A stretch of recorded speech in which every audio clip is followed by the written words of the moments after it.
Amen. Alors, on va, un peu comme vendredi, en réalité, comme tu vois sur ta feuille, on va commencer à parler un petit peu une définition du mot « paix ».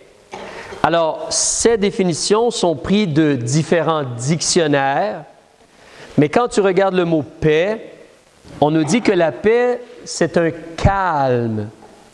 Il n'y a pas de conflit, pas d'injustice ou de mal.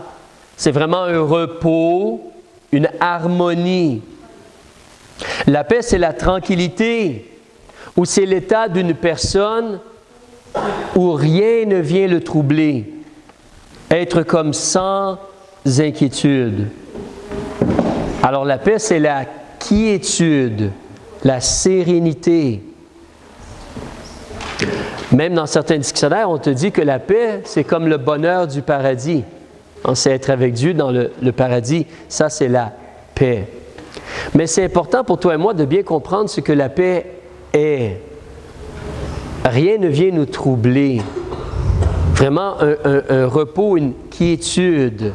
C'est important de comprendre cela. Et c'est important de comprendre pourquoi dans notre vie, il y a des choses, il y a des événements qui font en sorte que l'on perd notre paix ou que notre paix semble nous quitter, s'en aller. Alors, on a parlé un peu de certaines choses justement vendredi, juste récapituler un petit peu, mais il y a des choses qui nous font perdre notre paix. Il y a des choses qui font en sorte qu'on perd la paix que l'on a. En réalité, on en a parlé vendredi soir, les choix que les gens autour de nous font fait en sorte qu'on peut perdre notre paix.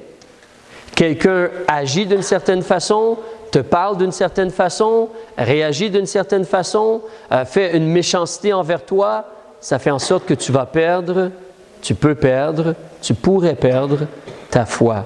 Donc, les choix des gens autour de nous affectent notre paix.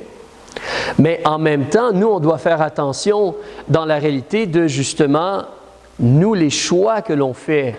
Lorsque quelqu'un fait un mauvais choix, comment est-ce que nous, on réagit? Et on a vu vendredi, juste récapituler un peu, on a vu des promesses de Jésus-Christ. Alors, dans l'Évangile de Matthieu, Jésus a dit à n'importe qui, tout le monde, « Venez à moi, vous tous qui êtes fatigués et chargés. » Et il nous a offert d'être soulagés. Comme le poids est enlevé, la pression est enlevée, la difficulté est entre ses mains à la place. Il a dit, « Chargez-vous de mon joug et apprenez de moi parce que je suis doux et humble de cœur. » Et avec Jésus, on peut trouver le repos de notre âme. Le repos de notre âme.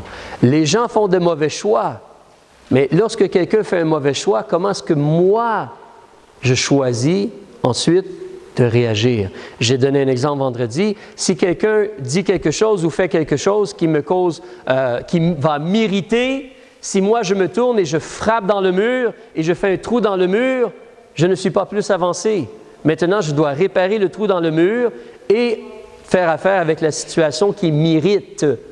Donc, comment je réagis face à l'irritant ou le problème est important. On a une autre promesse aussi qu'on a vue en Philippiens chapitre 4, vous connaissez probablement, mais Dieu nous dit « Ne vous inquiétez de rien, mais en toute occasion, expose tes demandes devant Dieu, parle-lui de la situation, et la paix de Dieu qui surpasse toute intelligence va garder ton cœur et tes pensées, ou vos cœurs et vos pensées, en Jésus-Christ. » Donc, la réalité, elle est là. Maintenant, on va parler, on a vu ces choses-là vendredi. La première raison pourquoi on perd notre paix, c'est les choix, les actions que les gens font envers nous. Mais il y a une deuxième raison aussi, pourquoi je n'ai pas la paix dans mon cœur ou dans mon esprit. Il y a une deuxième raison pourquoi je n'ai pas cela. On va en parler ensemble. Une deuxième raison, c'est tes propres choix. Tes choix à toi. Ce que tu choisis de faire, comment tu choisis de vivre. Je parle à des gens qui sont en grande partie nés de nouveau ou tous nés de nouveau. Donc, ce n'est pas difficile de réaliser, mais regardons un exemple ici.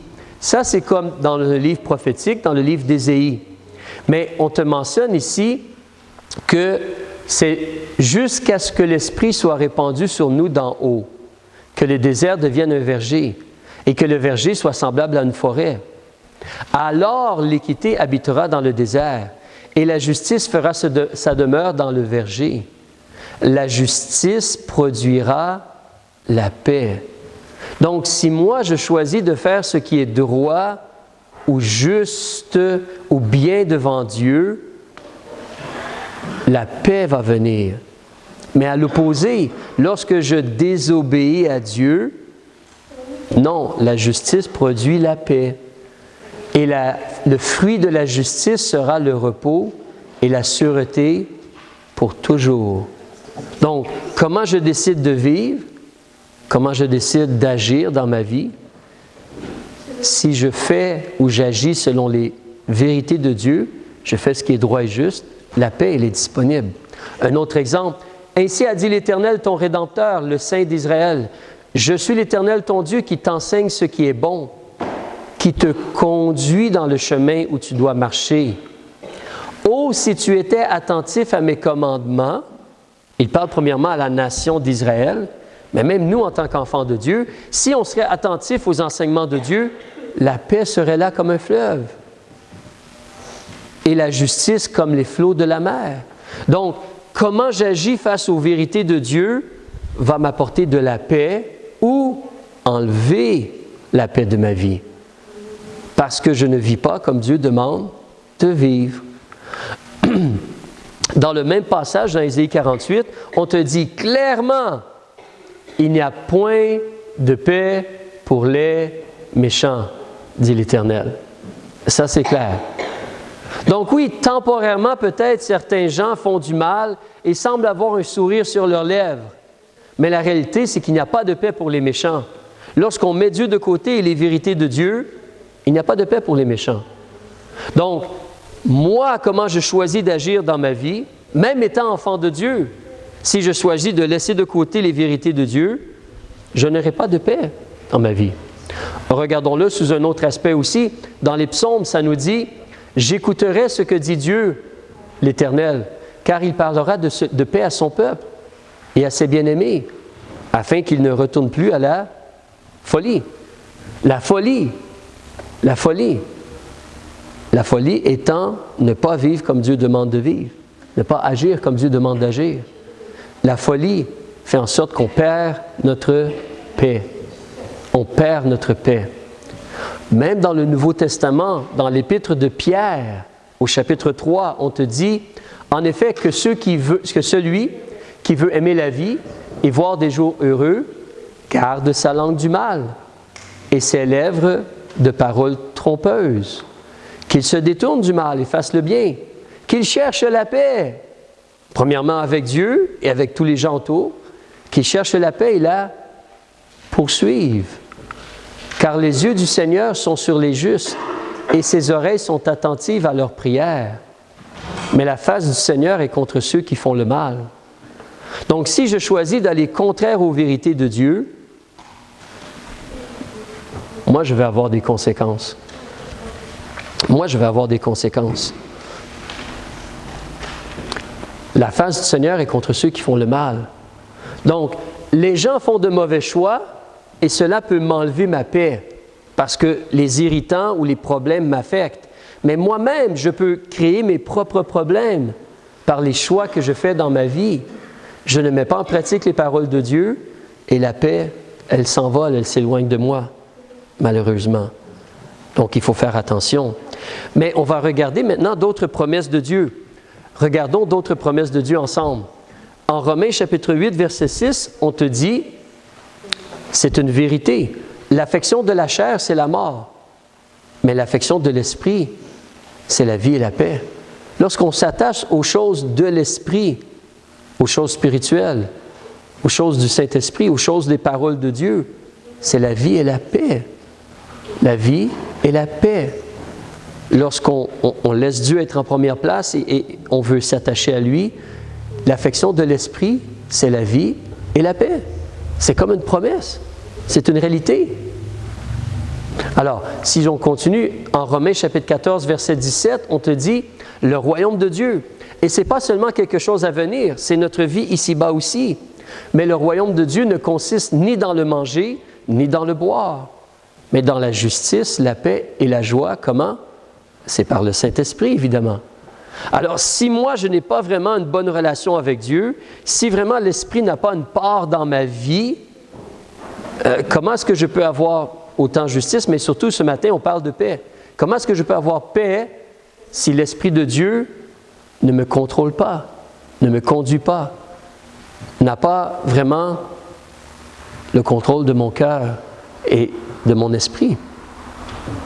Mais ce sont des promesses. Le Saint-Esprit veut nous donner la joie, la paix et la justice. C'est comme le fruit de l'Esprit, la charité, la joie, la paix, et ainsi de suite. Les 6 autres qui sont mentionnés concernant le fruit, les 6 autres choses mentionnées. Mais là, tu as des promesses de Dieu. Voici un autre aussi, si vous me permettez.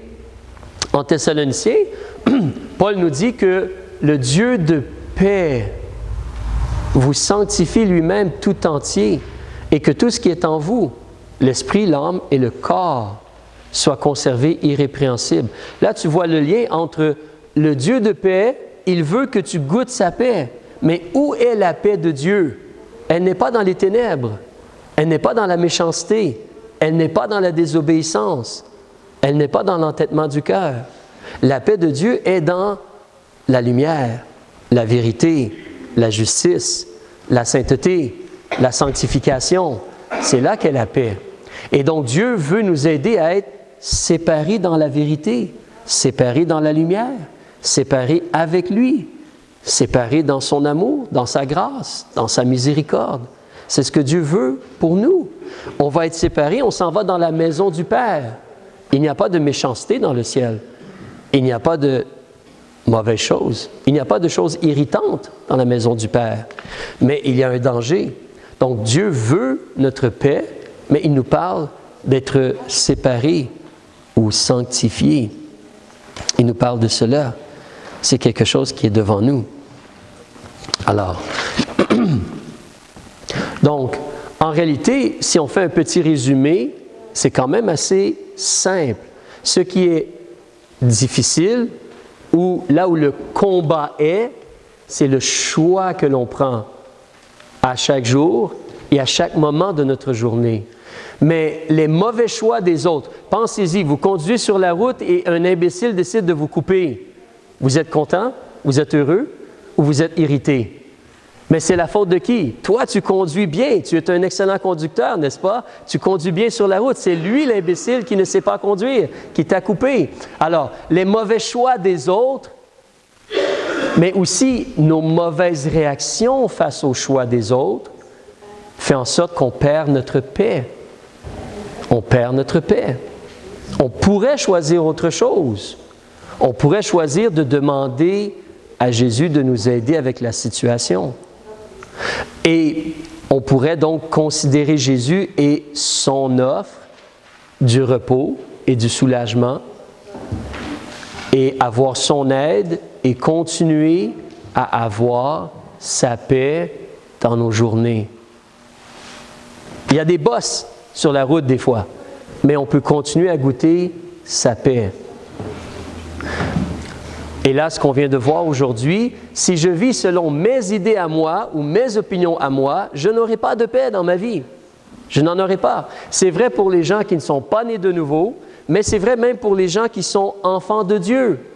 Les choix que je fais, le fait de décider de ne pas mettre en pratique les paroles de Dieu, de ne pas vivre comme Jésus demande, font en sorte que je n'ai pas de paix. Il n'y a pas de paix pour le méchant.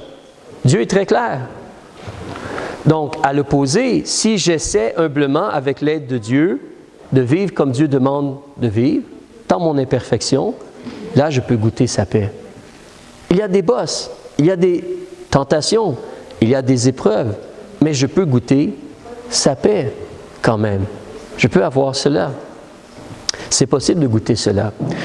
On va parler d'une petite chose présentement, avant de terminer, dans la réalité que si on parlait tantôt que par le Saint-Esprit, je peux avoir la paix. Alors, comment avoir le Saint-Esprit pour nous aider? Présentement, je parle plutôt à des gens qui sont nés de nouveau. Donc, mais on veut se rappeler une réalité. Jésus nous a dit clairement, quand il était sur la terre dans l'Évangile de Jean, il a parlé concernant la venue du Saint-Esprit. On te dit donc que le dernier et le grand jour de la fête, Jésus se trouvait là et s'écriait, « Si quelqu'un a soif, qu'il vienne à moi et qu'il boive. » Tu vois, Jésus dit, si tu as un besoin, quelqu'un est en train de t'irriter par la façon qu'il agit, quelqu'un est en train de te maltraiter par la façon qu'il agit, quelqu'un est en train de te faire un tort ou une injustice de la façon qu'il agit. Mais Jésus nous dit, si tu as soif, viens à moi, tourne-toi vers lui. On en a parlé souvent, hein? Décharge-toi sur lui. Alors, si quelqu'un a soif, qu'il vienne à moi et qu'il boive. Lorsqu'on croit, lorsqu'on a confiance dans la personne de Jésus, le prince de la paix, selon Ésaïe 9, verset 5. Mais lorsqu'on a confiance et qu'on remet la chose entre les mains de Jésus, si on croit en Jésus, des fleuves d'eau vive vont couler de son sein. Et ça, c'est parce que le Saint-Esprit était pour venir. Il n'avait pas encore été donné parce que Jésus n'avait pas encore été glorifié. Vous vous rappelez peut-être le passage. Mais des fleuves d'eau vive couleront de son sein par l'aide de l'Esprit de Dieu. Alors, si je me repens, si je me détourne du péché, si je réalise que mes péchés me séparent de Dieu et me mènent vers un jugement, vers le feu éternel, Dieu, dans sa justice, doit punir le mal. Mais Dieu, dans sa miséricorde, a pourvu un sauveur. Christ est venu et a payé le prix pour mes péchés. Si je demande à Jésus d'être mon sauveur, je deviens un enfant de Dieu. J'ai le pardon de mes péchés, la vie éternelle et je reçois le Saint-Esprit. Quand je crois en Jésus, quand je reçois Jésus comme mon sauveur, le Saint-Esprit est en moi pour m'aider dans ma vie. La personne du Saint-Esprit est en moi pour m'aider dans ma vie. Et je peux avoir des fleuves d'eau vivante qui coulent de nous, qui sortent de nous. Vous savez, j'en ai fait l'expérience la semaine passée dans ce que je vais mentionner comme illustration. Chez moi, dans ma cour, il y a de la menthe qui pousse. Je ne le savais pas qu'elle était là, à cet endroit-là. Donc, je marche sur le terrain, je marche et ça sent la menthe. Ça sent la menthe par ici. Et je me tourne, mais oui, il y a de la menthe ici, je viens de piler dessus. C'est normal que ça sent la menthe et non, imaginez n'importe quoi d'autre. Alors, mais ça sent la menthe. Parce que j'ai pilé dessus, la menthe, elle a sorti son parfum, si on pourrait dire. Mais si toi et moi, on a le Saint-Esprit en nous, lorsque quelque chose se passe, lorsque quelque chose nous touche, qu'est-ce qui devrait sortir de nous? Le fruit de l'Esprit devrait sortir de nous. Le fruit de l'Esprit devrait sortir de nous. Alors, il faut faire attention en cela. Nous avons le Saint-Esprit en nous et ce qui devrait sortir de nous, c'est des fleuves d'eau vive. On va en parler tantôt. La réalité, c'est qu'il y a un combat continuel. Il n'y a personne qui a atteint la perfection. Voilà ce qu'on peut, voilà ce qu'on veut essayer d'avoir dans notre vie. On comprend le combat. La chair, elle est faible. La chair, elle est faible. Jésus a dit, l'esprit est prompt, mais la chair, elle est faible. Mais ça, c'est une réalité. Donc, ailleurs aussi, on nous dit, en Romains chapitre 5, verset 1, comme je viens de mentionner, nous sommes justifiés par la foi et nous avons la paix avec Dieu par notre Seigneur Jésus-Christ.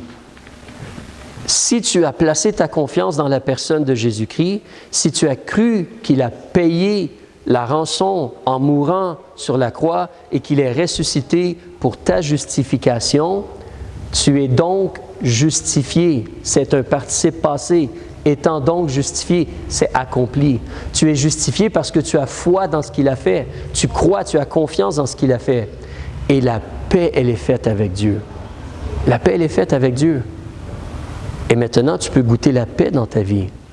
Mais la paix, elle est faite avec Dieu maintenant. Elle est faite. Alors, on va prendre une pause présentement. On va prier. Père, on veut te remercier dans les choses que l'on peut voir. On prie que tu nous aides dans nos pensées, dans notre esprit. Il y a des choses qui sont très simples. C'est évident que les gens autour de moi dans les choix qu'ils font, les paroles qu'ils ont, les actions qu'ils ont, ces choses-là peuvent m'irriter et faire en sorte que je ne goûte plus vraiment ou je n'ai plus vraiment une paix dans mon cœur ou dans mon esprit. Mais nous devons apprendre à mieux réagir. Nous devons apprendre à réagir en allant vers Jésus, en demandant son aide, demandant sa grâce et laissant sa paix continuer à être en nous, plutôt que laisser la paix s'envoler parce que on va vers la colère, l'irritation, le découragement, peu importe, d'autres genres d'émotions qui sont là et réelles, mais on peut à la place aller à Jésus et demander son aide et goûter encore sa paix par l'aide de ton esprit. Aide-nous, Père, à faire attention nous-mêmes, les choix que l'on prend dans notre vie. Si on a espéré en Jésus, on a la paix avec Dieu, on est sauvé. Mais ça ne veut pas dire qu'on peut vivre comme on veut vivre ou faire ce que nous, on veut faire. Les écrits de Dieu sont là pour nous conduire, pour nous diriger, comme des barrières ou des clôtures, pour nous garder à l'intérieur de la lumière, de la vérité, de l'amour de Dieu. Aide-nous, bon Père, donc, à faire attention à ces deux choses-là. Je prie s'il y a quelqu'un présentement qui n'est pas encore né de nouveau, qu'il réfléchisse, que ton esprit parle à son cœur concernant faire le choix, demander à Jésus d'être son sauveur, pour vraiment savoir qu'il est en paix, qu'il est délivré du jugement, qu'il est pardonné. Que ton esprit le convainque et le mène vers Jésus-Christ. On veut demander tout ceci pour ta gloire, Père, et par le nom de Jésus-Christ. Amen.